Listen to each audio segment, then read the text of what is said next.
Corey, the Marion Fire Department is seeing more calls for help with this week's cold weather.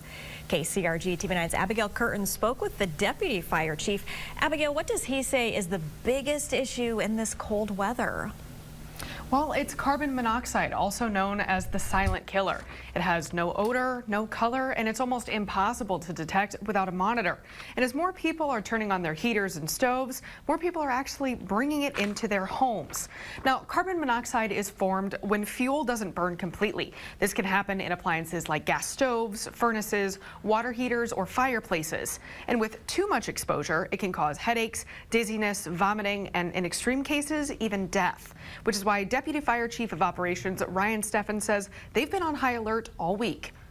On the outside of structures, you know, there's vents, pipes, and stuff like that. That could either get covered up with snow, they could freeze shut. That causes just the CO to collect within the residence. And so we've been kind of seeing a lot of calls like that. Now, Steffen says the best way to stay safe is to have carbon monoxide detectors in your home. And if you're using a fuel-burning appliance, be sure that it's working properly and able to properly ventilate itself. Now, coming up tonight on the TV9 News 6, we're going to take a deeper look into how to use those appliances safely so you don't have to be the one to call first responders. In Cedar Rapids, Abigail Curtin, KCRG TV9 News.